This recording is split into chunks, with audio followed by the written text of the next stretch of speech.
Selamat datang di channel saya Serangga Gatal. Jangan lupa di subrek, like and share. Mimin doakan semoga kita sehat semua. Oke, kita mulai. Yuan Heng dapat merasakan bahwa pemiliknya benar-benar tidak tertarik dengan ketiga daftar ini.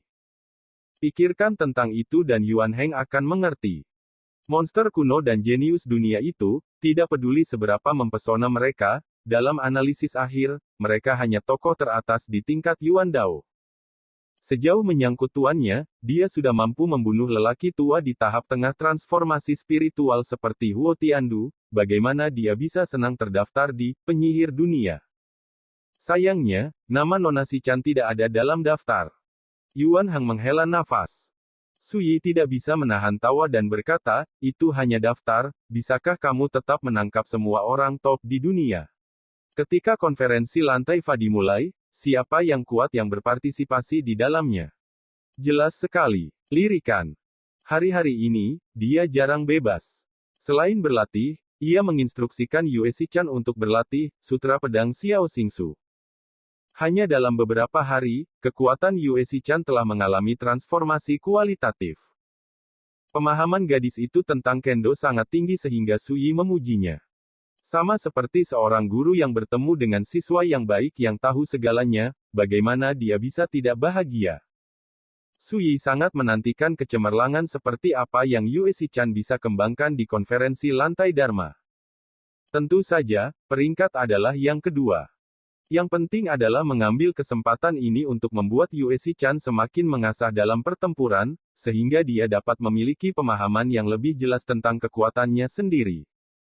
Tuan, saya mendengar bahwa ada lebih dari 10.000 ahli Yuan Dao yang mendaftar untuk konferensi lantai Dharma ini, kebanyakan dari mereka berasal dari Daxia, dan sisanya dari daerah lain di negara benua Changqing. Yuan Heng berkata, dalam keadaan seperti ini, orang bisa membayangkan betapa sengitnya persaingan nanti. Suyi melirik Yuan Heng dan berkata, apakah kamu takut? Yuan Heng menggelengkan kepalanya dengan cepat dan berkata dengan malu, saya hanya khawatir peringkat terakhir akan mengecewakan tuannya. Dia juga mendaftar dan akan berpartisipasi dalam putaran pertama kompetisi lusa. Peringkat tidak masalah, selama kamu melakukan yang terbaik. Suyi sangat terbuka untuk ini. Yuan Heng telah berkultivasi dengannya sepanjang waktu. Meskipun bakatnya bukan yang terbaik, apa yang dia kembangkan adalah warisan tertinggi seperti Xuanwu Zenki Sutra. Selain bimbingannya, kekuatan Yuan Heng saat ini tidak sebanding dengan orang biasa. Malam itu, Wang Jiu datang dan mengirim undangan. Rekan Taois, ini adalah undangan untuk konferensi lantai Fa. Jika Anda tertarik, Anda dapat menggunakan undangan ini untuk pergi ke upacara. Wang Jiu berkata sambil tersenyum.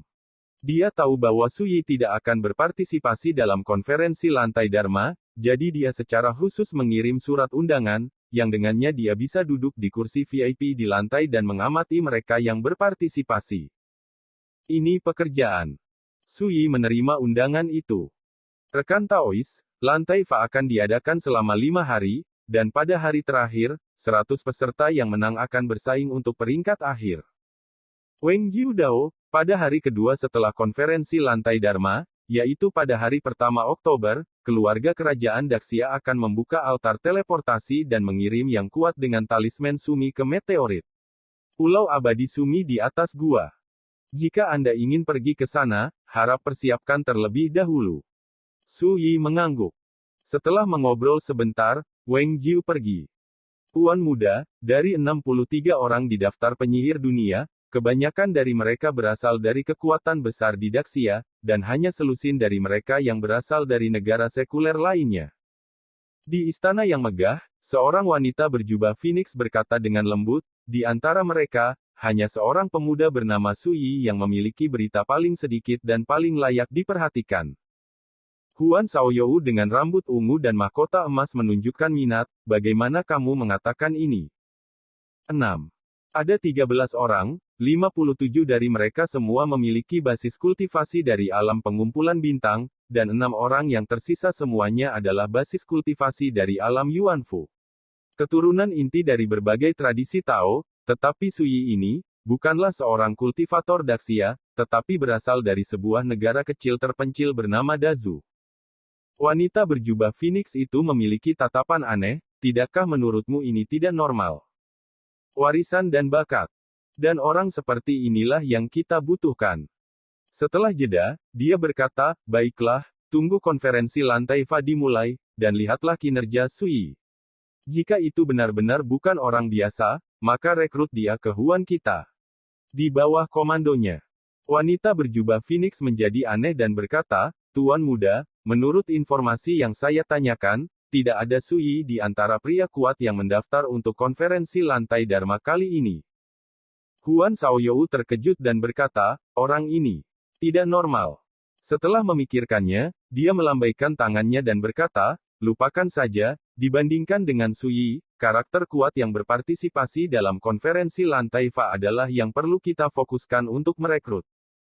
Wanita berjubah Phoenix mengerutkan bibirnya dan tersenyum, saya menantikan penampilan tuan muda di konferensi hukum lantai. Sungguh, kalau begitu aku akan menunjukkannya padamu sekarang.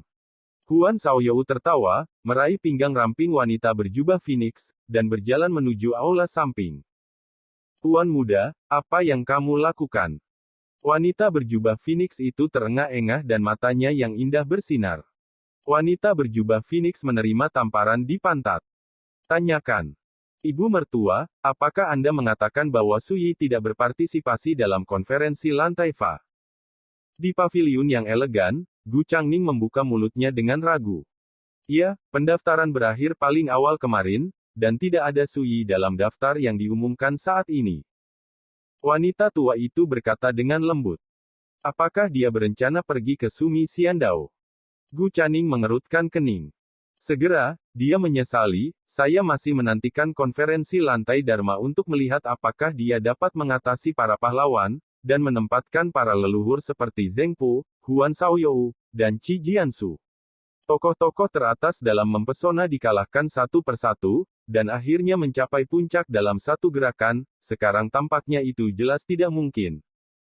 Wanita tua itu menggelengkan kepalanya dengan ringan dan berkata, Zheng Po, Huan Shaoyou dan karakter mempesona lainnya, tetapi mereka semua memiliki kekuatan tempur anti langit untuk menekan para biksu di alam spiritual. Sui berpartisipasi dalam Lan in the Taiwan Konferensi Fa, untuk mengalahkan mereka. Saya khawatir tidak ada banyak harapan. Gu Changning tersenyum dan berkata, mungkin. Apakah Sui tidak akan menghadiri konferensi lantai Fa? Di halaman, Jiang Li tercengang. Dengan Taoismenya, Zhou Fengzi dapat dengan mudah ditekan di antara dua pedang, bagaimana dia masih tega untuk berpartisipasi dalam konferensi lantai Fa? Mata Yuan surumit, dalam analisis terakhir, saya khawatir peristiwa besar seperti itu tidak akan ada di mata Sui.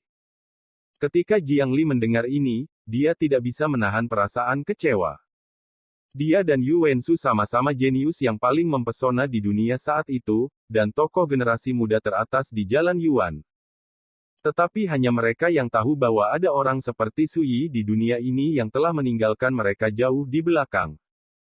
Jiang Li tiba-tiba teringat sesuatu, matanya halus, dan berkata, kakak senior, jangan lupa, Sui pernah berkata bahwa jika kamu bisa mengalahkan Yue Xichan di konferensi lantai Dharma, dia akan melakukannya. Aku secara pribadi akan meminta maaf kepadamu.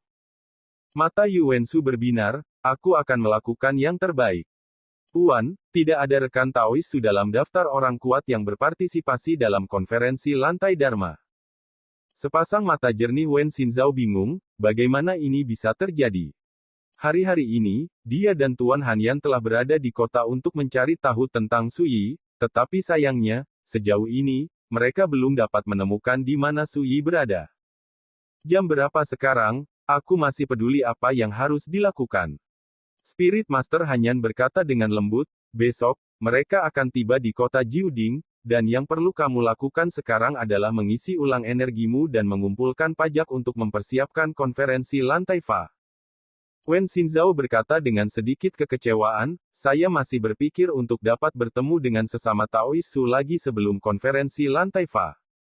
Shen Yan menghela nafas dalam hatinya, akhir-akhir ini, gadis ini hampir terpana melihat Sui.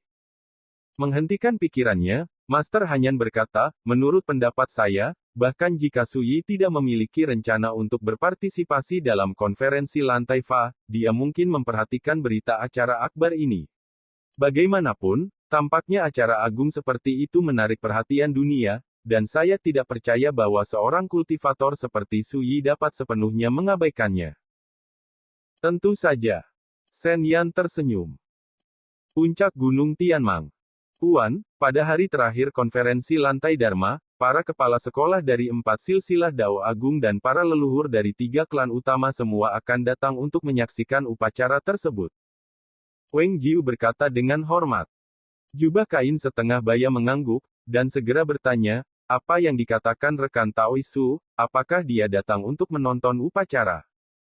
Wang Jiu mendengus dan berkata dengan suara rendah, rekan Taoisu telah menerima undangan itu dan seharusnya ada di sini. Jubah kain setengah baya berkata, tidak peduli apa, tinggalkan kursi untuknya, bahkan jika itu kosong, tidak ada orang lain yang bisa mengambilnya. Wang Jiu berkata, ini adalah alam. Ayah, biarkan aku keluar. Tidak jauh, tawa renyah terdengar, dan sosok bergerak berlari dengan gembira.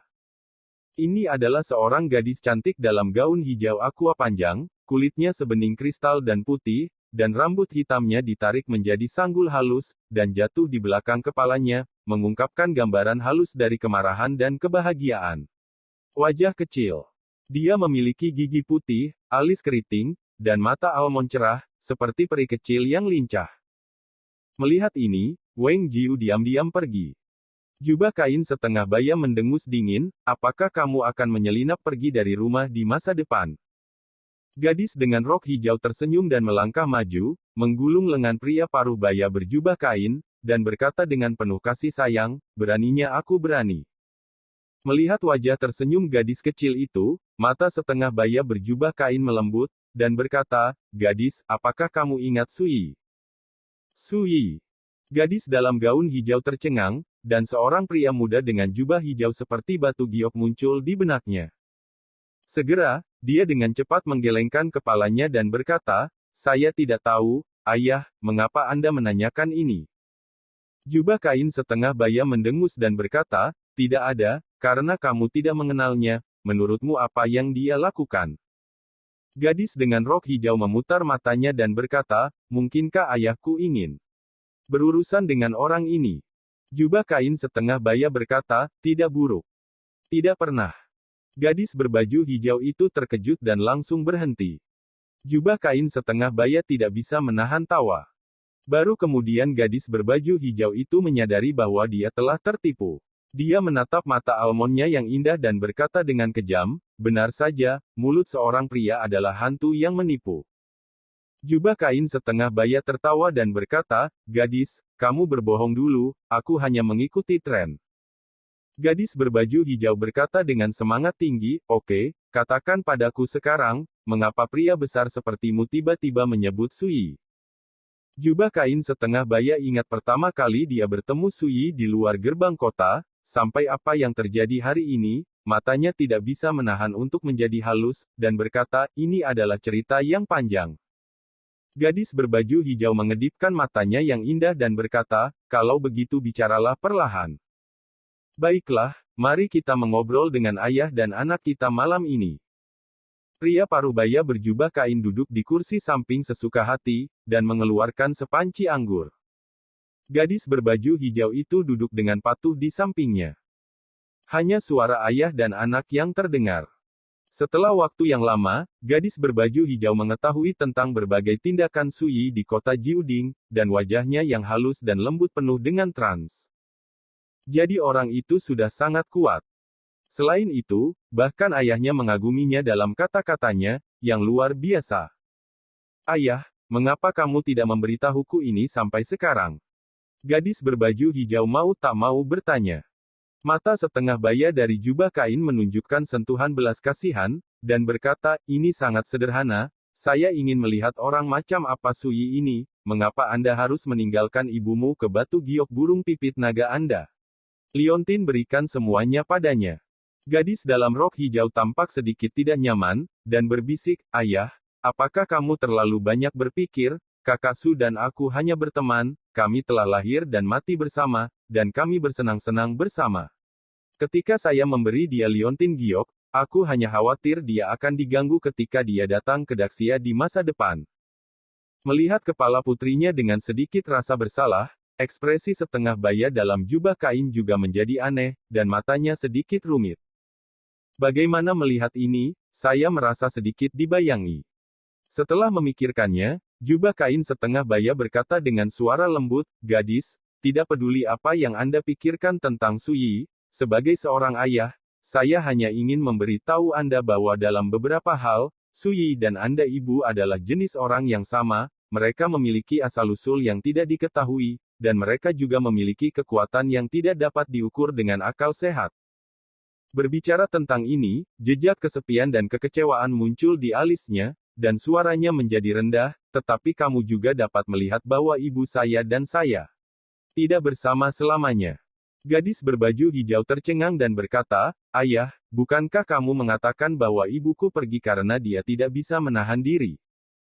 Jubah kain setengah baya mengangguk dan berkata, "Ya, tetapi apakah Anda pernah memikirkannya? Dengan kekuatan dan bakat yang telah ditunjukkan Suyi sekarang, untuk mencari Dao di masa depan, bagaimana dia bisa tinggal di biru ini? Langit selama sisa hidupnya. Daratan." Gadis dengan rok hijau sedikit gemetar dengan bulu matanya dan tetap diam. Pria parubaya berjubah kain menepuk bahu putrinya dengan lembut, dan berkata dengan suara lembut, "Saya tidak ingin Anda mengikuti jejak saya dalam hal-hal seperti itu." "Ayah, aku mengerti." Gadis berbaju hijau itu mengangguk. "Kamu tidak mengerti, tapi belum terlambat untuk mengerti di masa depan, tidak peduli apa, sebagai seorang ayah, aku pasti akan melindungimu dalam hidup ini." Pria parubaya itu berkata sambil tersenyum. Gadis berbaju hijau itu tersenyum manis, dan berkata dengan tegas, "Aku tahu ayahku paling mencintaiku." Larut malam. Di sebuah kedai di kota Jiuding. Sudah larut, para pengunjung sudah pergi satu demi satu, dan hanya 2-3 pemabuk yang minum bersama. Gekian, berpakaian sebagai asisten toko, duduk di sana dengan linglung, ekspresinya tidak pasti. "Orang tua, meskipun saya menyamar, saya juga menggunakan nama palsu, tetapi begitu saya berpartisipasi dalam konferensi lantai Dharma, saya pasti akan terlihat oleh orang-orang tua yang hadir." Gekian bergumam di mulutnya, "Jika itu masalahnya. Itu saja, tetapi jika seseorang memperhatikan keberadaan Anda, itu akan menjadi buruk." Sesaat kemudian, suara marah terdengar di benak Gekian, "Sudah waktunya, apakah kamu pengecut lagi?" Gekian mengerutkan kening, "Jangan terlalu jelek, apakah aku tidak memikirkanmu?" "Berhenti omong kosong." Suara lelaki tua itu terdengar, "Pada konferensi lantai Fa ini, pasti tidak sedikit pria yang memiliki rahasia di tubuhnya, seperti monster kuno dan jenius dunia itu, yang mana yang tidak memiliki rahasia yang tidak diketahui. Bahkan jika seseorang memperhatikan kehadiranku, tidak ada yang perlu dikhawatirkan." Setelah jeda, lelaki tua itu melanjutkan, "Apalagi, kesempatan ini jarang terjadi, jika Anda bisa pergi ke Pulau Abadi Naksumi, mungkin Anda dapat menemukan seseorang yang dapat menyembuhkan saya. Ciptaan yang hebat, tidak peduli apa, anak Anda harus mendapatkan sepotong jimat Sumeru." Gekian sakit kepala, "Aku. Tidak bisakah aku pergi?" "Tidak. Betulkah? Kamu bahkan tidak bisa membunuhku." "Oke." Pada akhirnya, Gekian mencubit hidungnya dan setuju. Tanggal 25 September. Dini hari.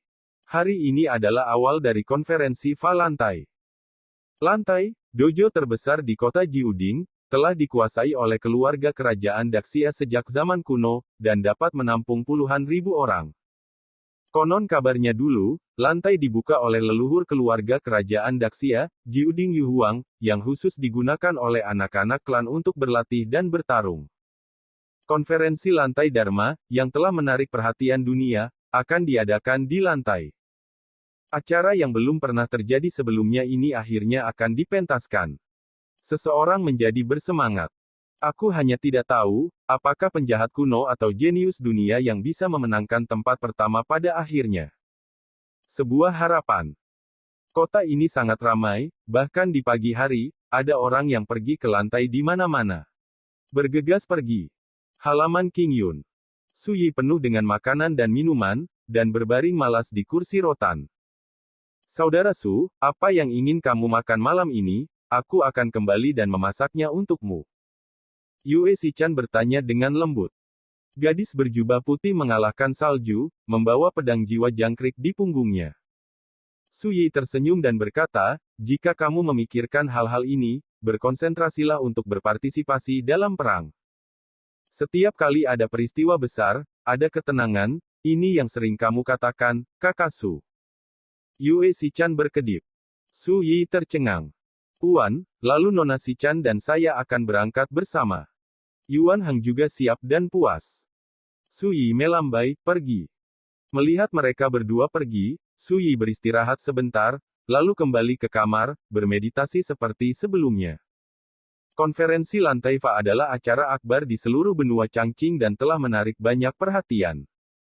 Berpartisipasi dalam acara ini, ada jenius terkenal di seluruh dunia, monster kuno dengan asal-usul yang menakutkan, dan pria besar yang kuat dan kuat.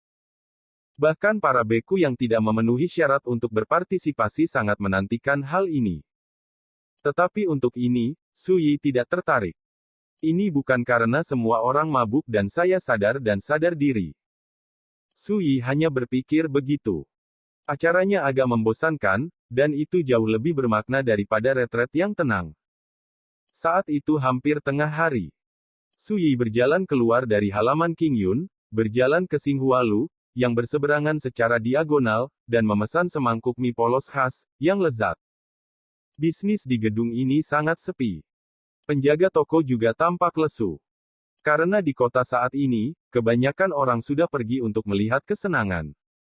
Setelah makan mie biasa, ketika Su Yi check out dan pergi, penjaga toko tidak bisa tidak bertanya, kamu adalah seorang praktisi, mengapa kamu tidak pergi ke lantai di timur kota untuk melihat-lihat? Su Yi berkata sambil tersenyum, itu sangat hidup, tapi semangkuk mie biasa ada di tokomu. Setelah itu, aku berjalan pergi. Pemuda ini tidak memiliki pengejaran sama sekali. Di malam hari, matahari terbenam bersinar seperti api. Kota Jiuding telah menjadi sangat ramai, kedai teh, restoran, jalanan, dan bahkan rumah bordil kasino semuanya membicarakan tentang pertunjukan indah yang dipentaskan di lantai hari ini. Seluruh kota 3 poin lebih keras dari sebelumnya. Halaman King Yun. Yue Sichan dan Yuan Hang kembali sebagai pemenang. Ada juga sedikit relaksasi di antara mereka berdua. Mereka duduk di halaman bersama Su Yi, minum dan mengobrol, membicarakan berbagai hal tentang konferensi lantai Dharma hari ini. Su Yi tidak menunjukkan ketidaksabaran, dan mendengarkan dengan tenang. Kamu istirahat dengan baik, pertempuran dalam beberapa hari ke depan ditakdirkan untuk menjadi semakin intens, dan lawan yang kamu temui pasti akan menjadi lebih kuat dan lebih kuat. Di tengah malam, Su Yi memperingatkannya dan kembali ke kamarnya, berniat untuk melanjutkan latihannya. Dalam beberapa hari terakhir, karena tidak ada hal sepele lainnya yang mengganggu, basis kultivasinya sendiri juga meningkat pesat. Sekarang, dia hanya selangkah lagi dari dunia Yuanfu. Pagi selanjutnya, Yue Sichan dan Yuan Hang berangkat lagi untuk menghadiri konferensi lantai Dharma. Kehidupan Su Yi seperti sebelumnya. Pertempuran terkenal di dunia yang terjadi di konferensi lantai Dharma sepertinya tidak ada hubungannya sama sekali dengannya. Baru malam ini, ketika Yuan Hang dan Yue Sichan kembali bersama, mereka tidak bisa menyembunyikan kegembiraan mereka. Dia segera memberitahu Su Yi bahwa hari ini di konferensi lantai Dharma, dia merasakan fluktuasi kekuatan yang sama dengan Xuanwu Zenki Sutra. Jadi, Ge Qian juga berpartisipasi dalam konferensi lantai Fa. Su Yi tiba-tiba menjadi tertarik. Yuan Hang mengangguk, ya, tapi Ge Qian menggunakan nama palsu dan menyebut dirinya Ge Changling. Su Yi tidak bisa menahan tawa, anak ini keterlaluan, beraninya dia menggunakan nama tuannya untuk menelan Raja Laut. Berbicara tentang ini, dia sepertinya menyadari sesuatu, dan dengan sekejap, dia datang keluar halaman King Yun. Hampir pada saat yang sama, kesadaran Su Yi menyebar, menutupi jalan-jalan dan gang-gang terdekat dalam sekejap. Jalan-jalan dan gang-gang terus mengalir, orang-orang datang dan pergi. Benar saja, Ge Qian juga memperhatikan fluktuasi aura Yuan Heng dan mengikutinya sepanjang jalan. Bibir Sui menunjukkan lengkungan yang berarti. Keingintahuan membunuh kucing itu. Sui yakin dia tidak perlu mengambil inisiatif untuk menemukannya. Ketika dia menyadari bahwa ada orang lain di dunia ini yang juga mempraktikkan Sutra Xuan Wu Zenqi, Ge Qian, pria yang terlalu berhati-hati dan pemalu, tidak akan pernah berhenti. Akan kabur begitu saja. Sebaliknya, orang ini akan mendatangi Anda cepat atau lambat. Sekian dulu update-annya, tunggu lanjutannya di channel saya Serangga Gatal, di subscribe ya guys. Terima